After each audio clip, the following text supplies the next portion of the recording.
Welcome to the In Spirit podcast from Amoris Christi. Join us as we explore current events and all manner of fascinating topics and explore their connections to Christian living. Good evening, everyone. Welcome to another episode of the In Spirit podcast. It's a joy to be with you all. Today we have a special guest, Dr. Edward Edezhath.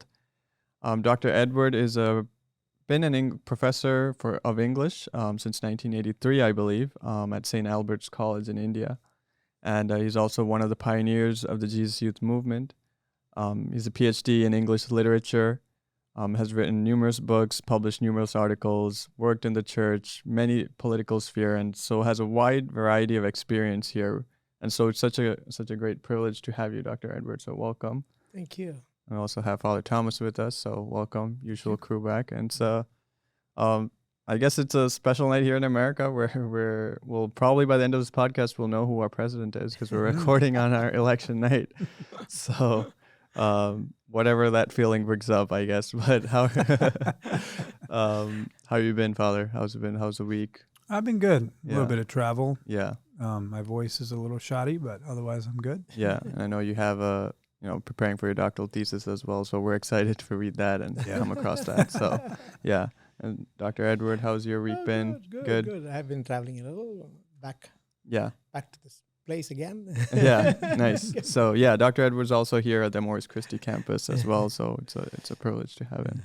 So we thought today we'll talk about mainly focusing on the apostolic exhortation by John Paul II called Christifidelis laici, Christ's faithful people, and really what the apostolic exhortation is about is the vocation and the mission of the lay faithful. And Dr. Edward, I know you've talked about this in various places and you've looked extensively into this document, and so we thought we'll pick your brain a little bit, and as well Father too, since I know both of you guys have been very much influenced by John Paul II and his writings. So I think the Holy Father, St. John Paul II, starts out this exhortation with Matthew 20, chapter 3-4, is, "You go into my vineyard too." And the call is that all of us, each one of us, are called to go into the vineyard and transform this vineyard. I think there's a sense of all of us, that universal call to holiness begins here. And also the uniqueness of each vocation, right? And I think that was something unique that John Paul II brought about in that. And so, Edward, can you just share, as you first read this when it came out in the 1980s, I believe, your initial thoughts on this and how you kind of approached this and how that kind of changed the sphere for you? Yeah. Actually, this was the outcome of a synod of bishops on the mission of laity that was held from the 1st to 30th of October 1987. So the bishops were discussing on the laity. Of course, this was a follow-up to the big change that came in the Second Vatican Council.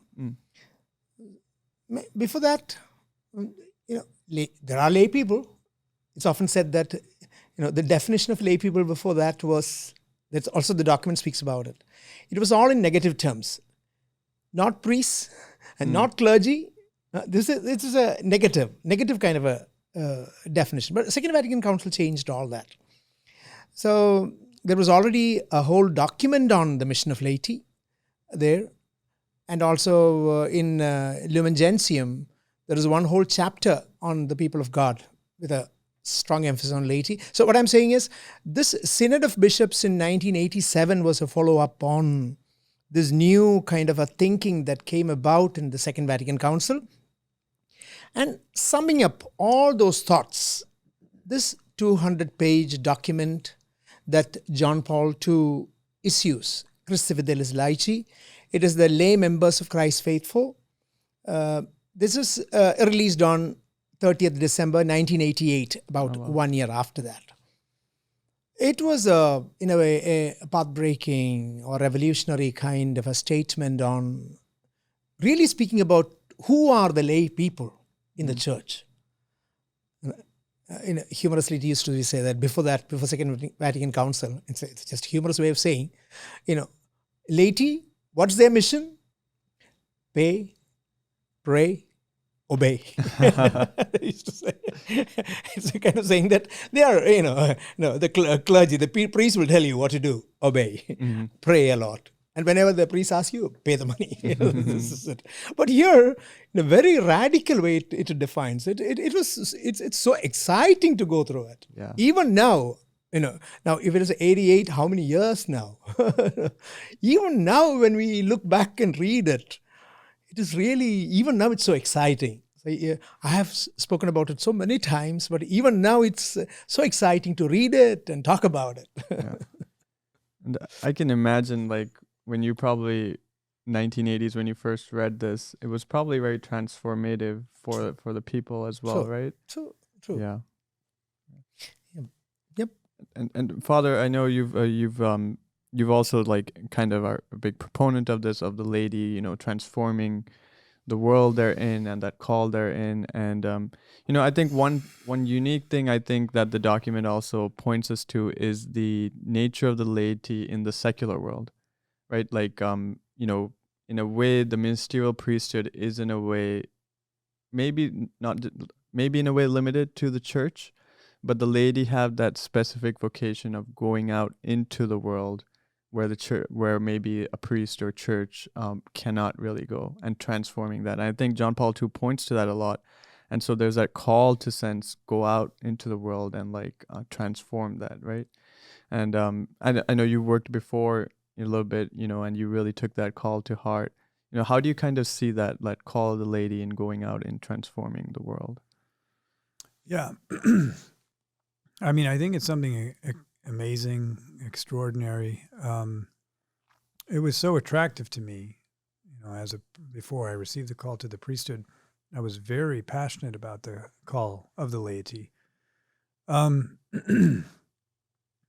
think historically, at least the way I see it, it begins quite a ways before the Second Vatican Council. You start seeing early movements in that direction.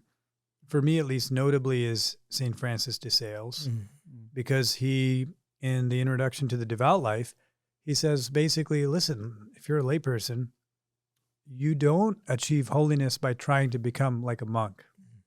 You have a different path of holiness that's particular to being a layperson, that is deeply integrated with the ordinary functions that you have as a professional or as a father or mother, whatever the case may be.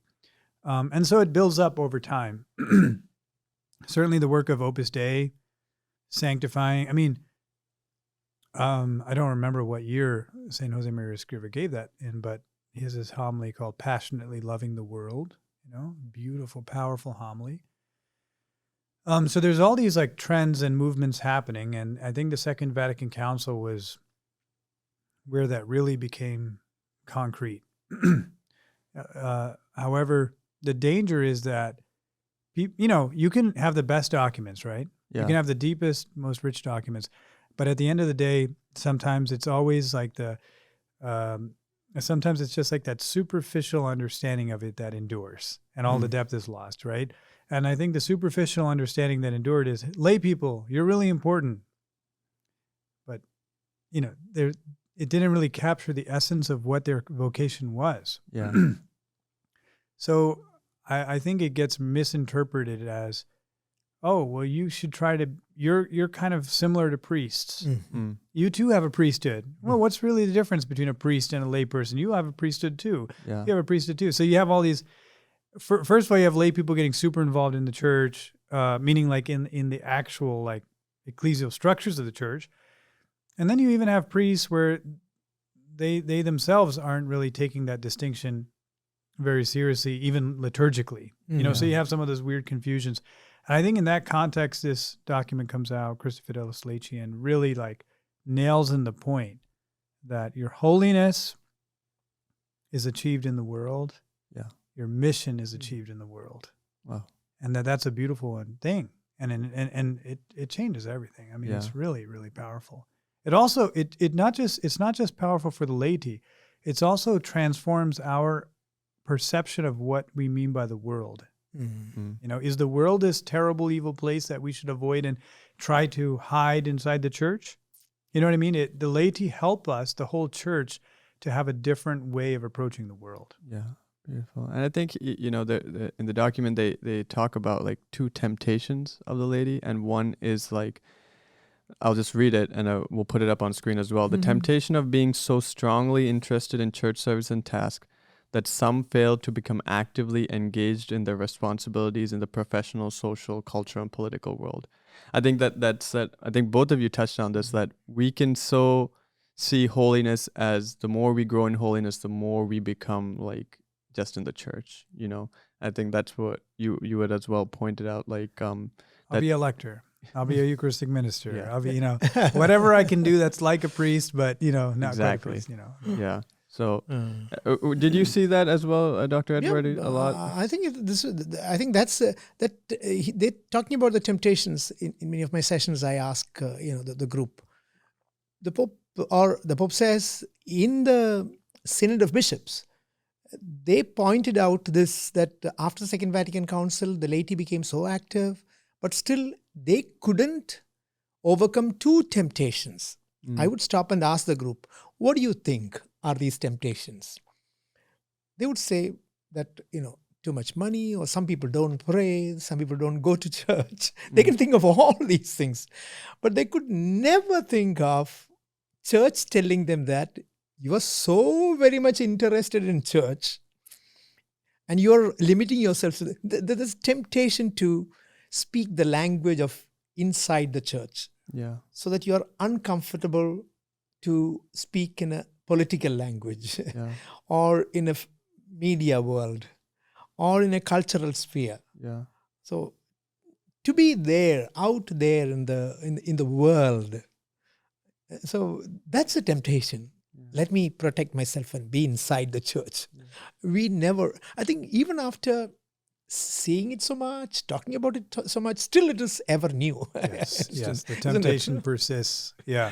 I mean, like one of my concerns with some of the campus ministries, and I love campus ministry, I think it's very powerful, but then sometimes it becomes this little club inside of the university where everybody can nerd out and become super, super Catholic and know everything about Catholicism.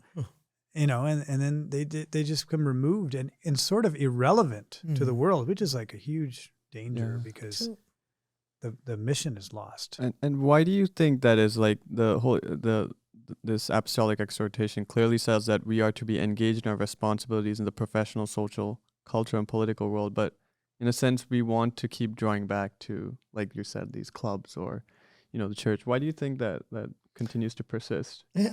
I think it is comfortable to be inside here, and this is the whole idea of holiness.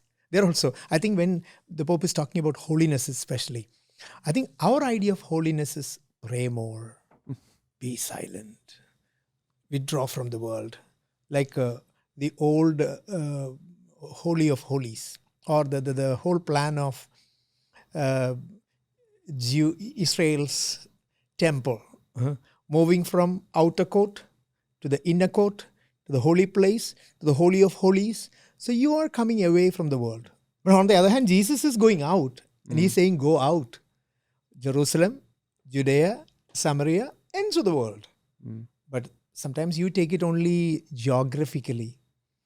But it is go to your neighborhood, go to your professional world, go to your political world, even areas where you think it's absolutely away from, what we think holy places. Yeah. Be there. And then the Pope says, the mission of laity is to transform that with something.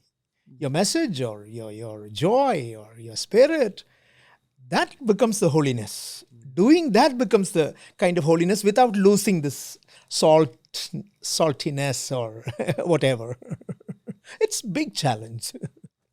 I think in some ways it's a reclaiming, right? Because the entire secular order, how can we say that it's so alien to God? I mean, God created the world. He created the human person. I mean, everything that we're seeing, like all this technology that we're using, it, as we talked about in one of our previous discussions, it all existed in potentia, in the created world and in us. And so all of this is created by God.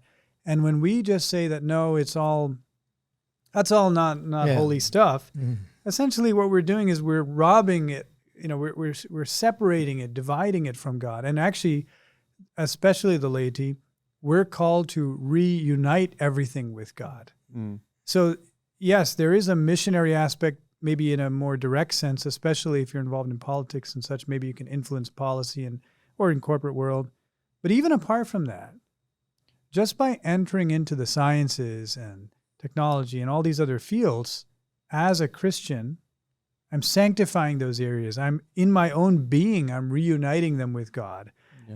And that's powerful. That's transformative, I believe. Yeah, I also, in this context, some passage I like is that section 59, where, the Pope is speaking about, there are sometimes we make two parallel worlds, a spiritual world, a secular world. That's the second temptation, isn't it? That is yes. And then second temptation is that, and justifying it. Right. Justifying it. But in section 59, he goes very much in detail, saying that he quotes from Second Vatican Council, the great scandal of the contemporary times is that there is a complete segregation between these two, spiritual world and secular world.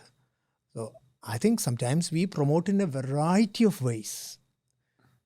Of course, in a way it's difficult. Like we have a churchy language, churchy cliches and things like that. But at least only lay people can connect it. Perhaps the church may not be able to do that. A priest can do it only to a certain extent. Yeah. But a lay person has to be able to merge these together. Make it a one world of, animated by the Spirit. The world animated by good news and Christianity and the Spirit.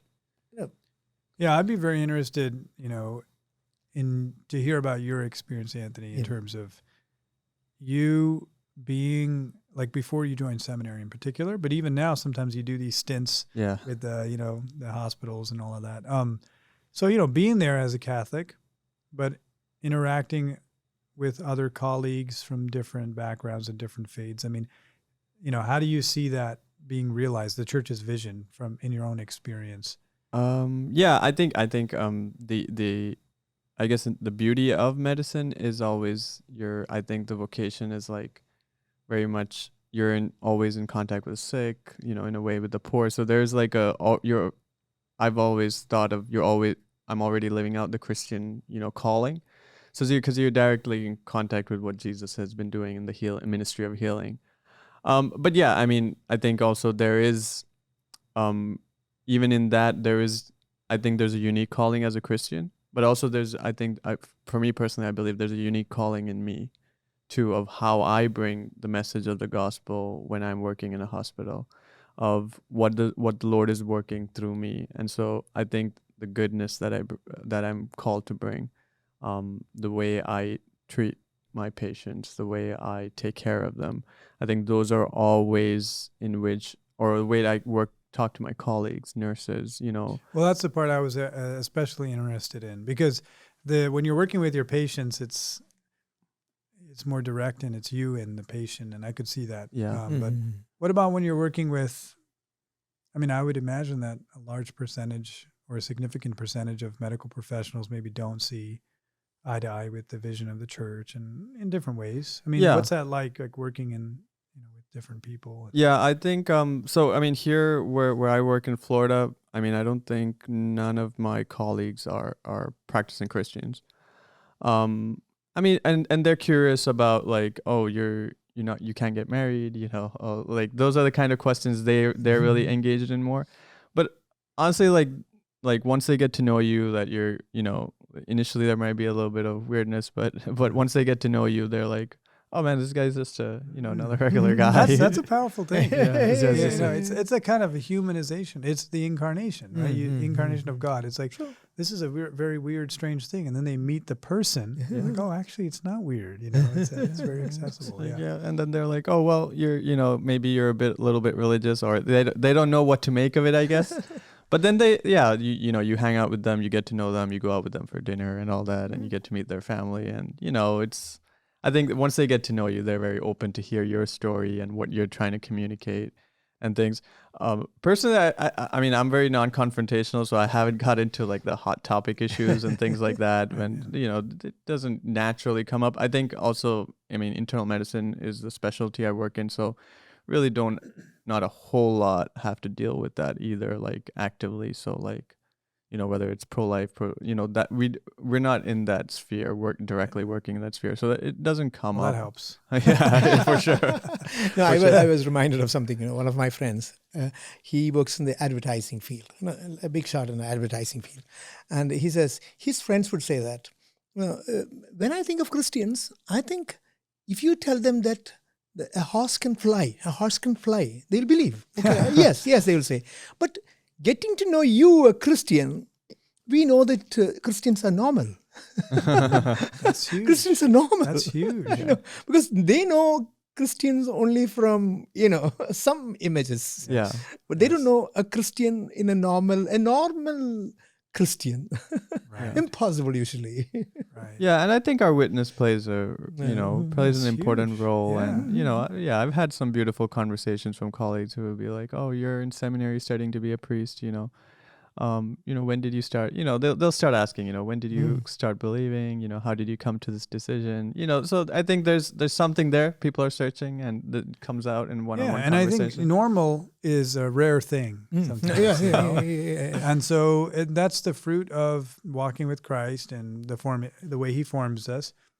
If people can see in us a genuine human being and relate, then that's a powerful witness, which actually, when they say that, oh, you're like normal or whatever, really what they're saying is, I was closed before, now I'm opening up to, in some ways to the mystery that you represent. Now, what was that like in politics? I mean, because you were that's a whole nother world, so being a devout, strong Catholic, but at the same time, I would imagine you can't just isolate yourself off and be this weirdo, what does that look like? It was either way. For me, who was active in the church, to go out into politics, and I was suddenly thrown into the highest levels of politics, standing for, election to the Congress and, to the Parliament and all that. So in one way, suddenly getting to know that, actually there are human beings there. And they are also people with, same kind of people that I am coming from. So getting to know or going there was a formative experience for me. On the other hand, for many of them, everybody knows. For example, you have to stand for all TV interviews, go into so many, all kinds of people you have to interact. With all kinds of religions you have to interact. So they know that you are a Catholic because your credentials are well known.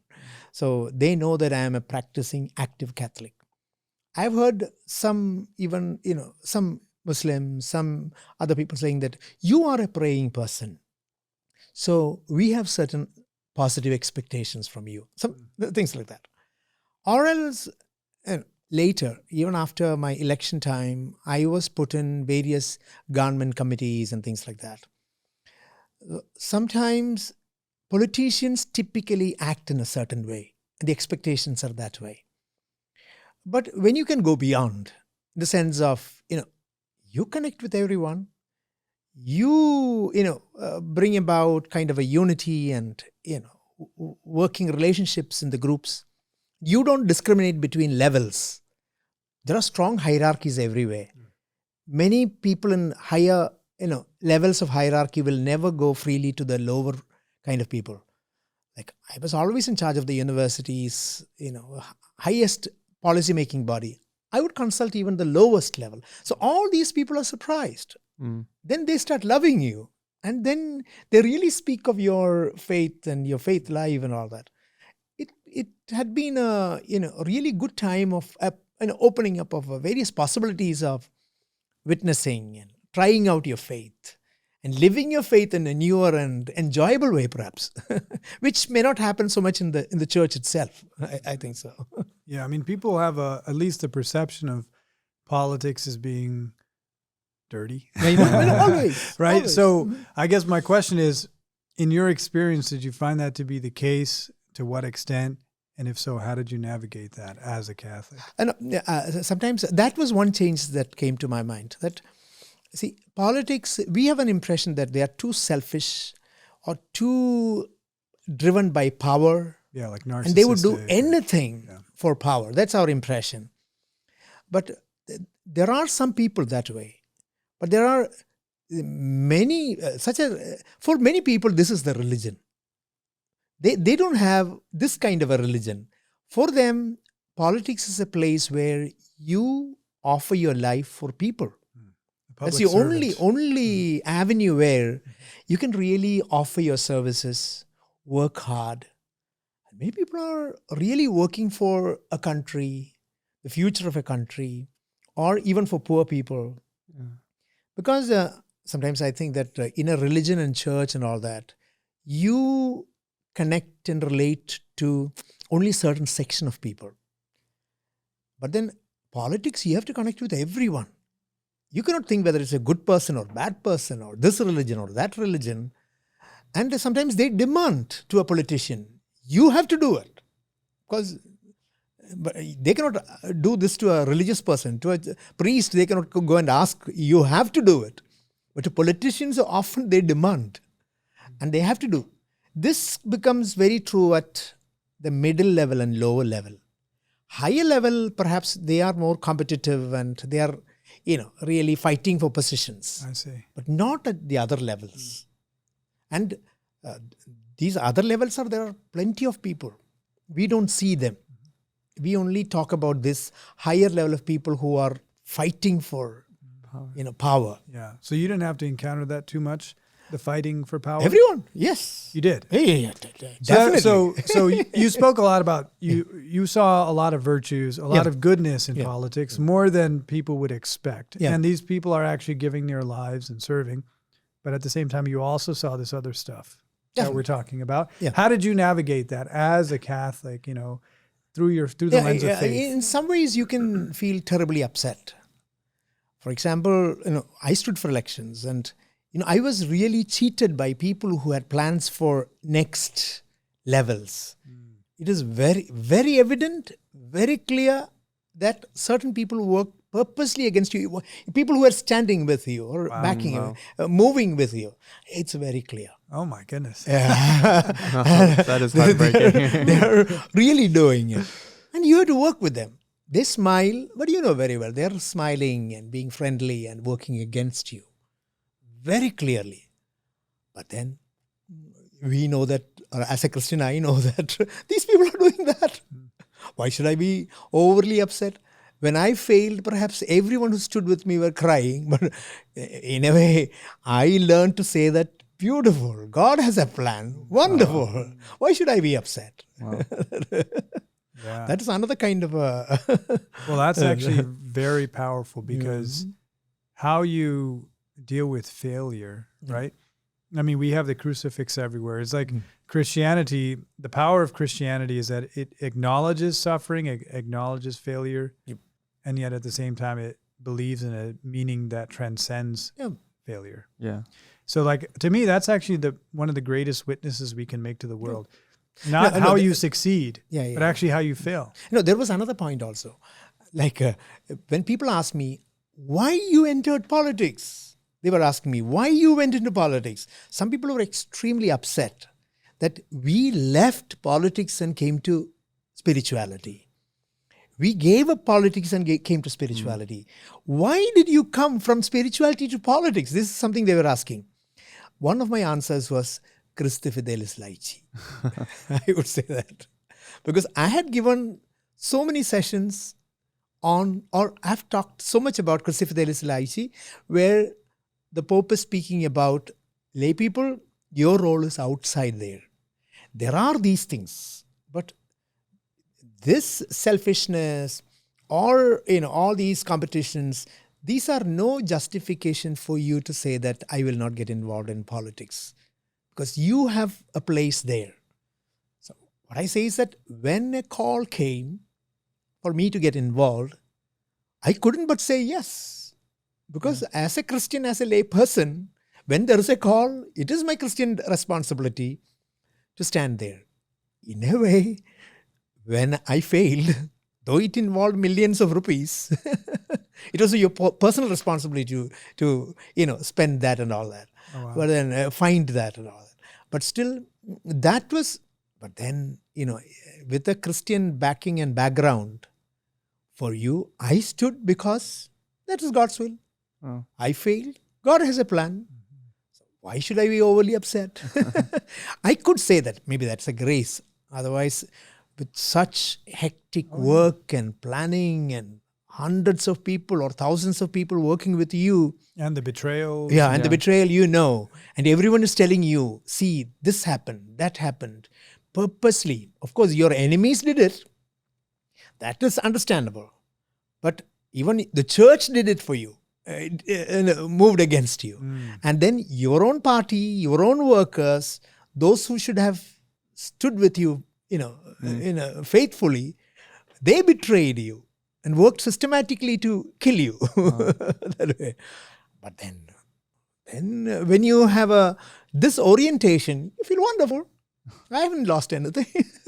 It's another feeling. That's great. Yeah, as you're speaking, when I think of it, I like, what an adventure. I know. Like, I mean, looking at that time, it's probably like, there's all this hurt and betrayal and things. But I mean, I think that's the beauty of the Christian life. Like, it calls us to such an adventure, right? And Take I think risk. Yeah, have exactly. courage. Yeah, it's so beautiful. And then you have that rooted in that relationship with Christ, that Christ is with you and He's calling you.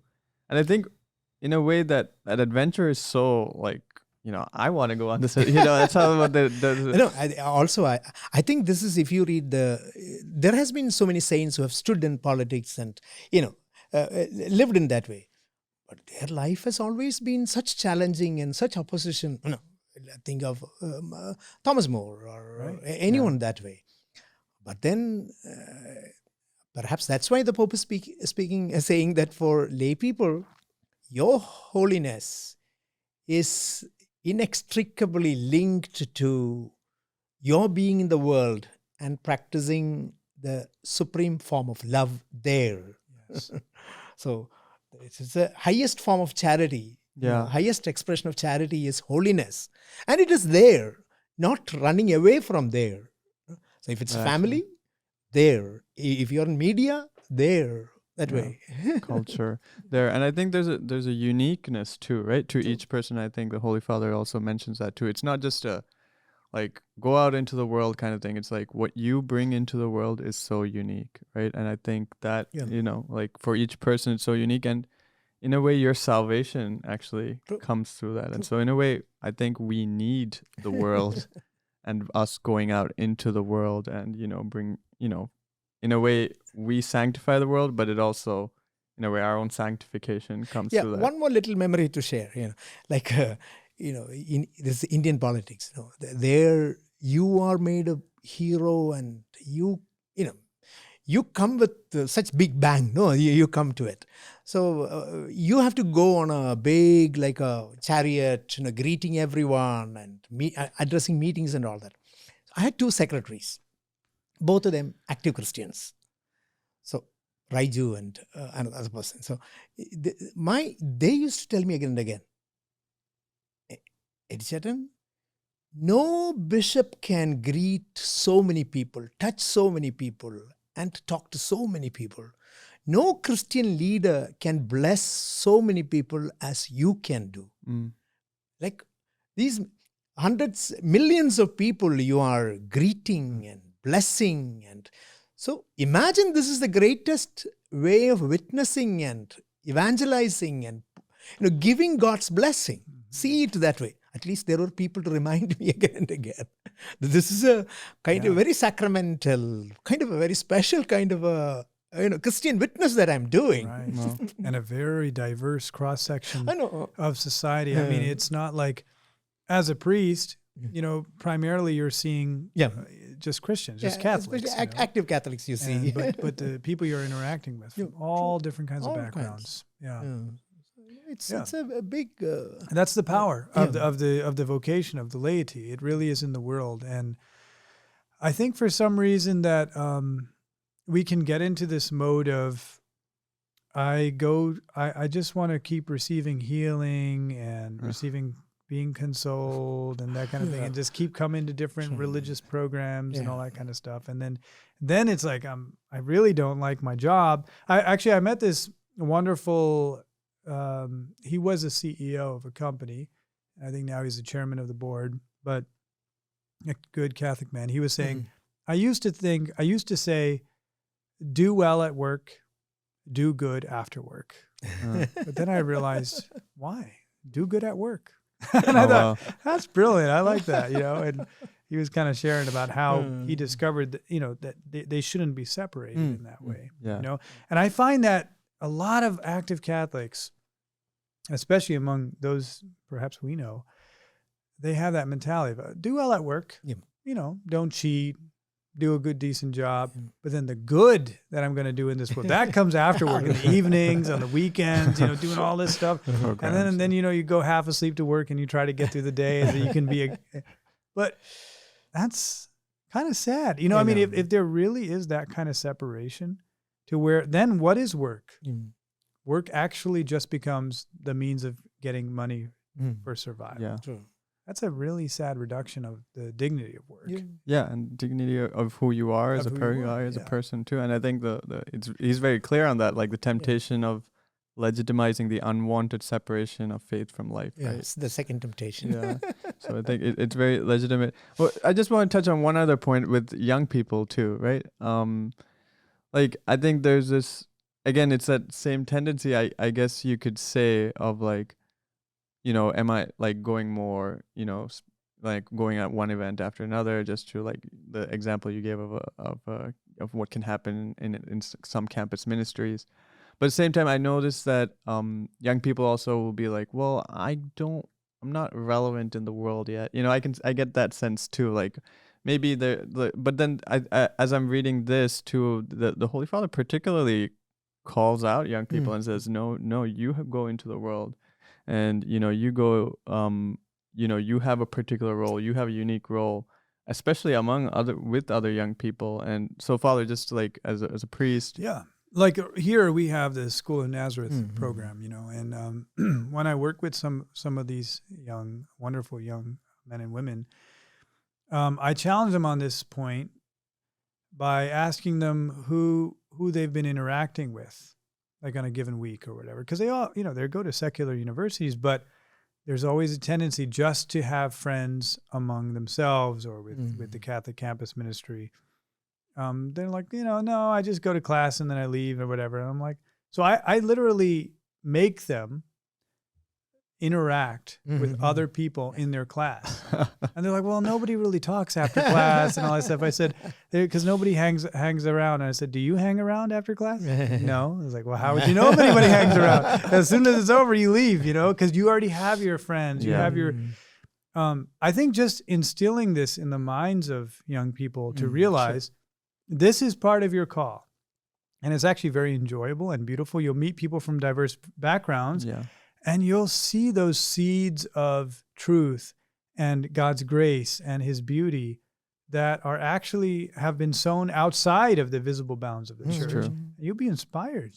Just like what you said about the political world. I mean, you'll be inspired by that. No, something about young people, what the Pope says, speak in this, that I think 46 or something, that section.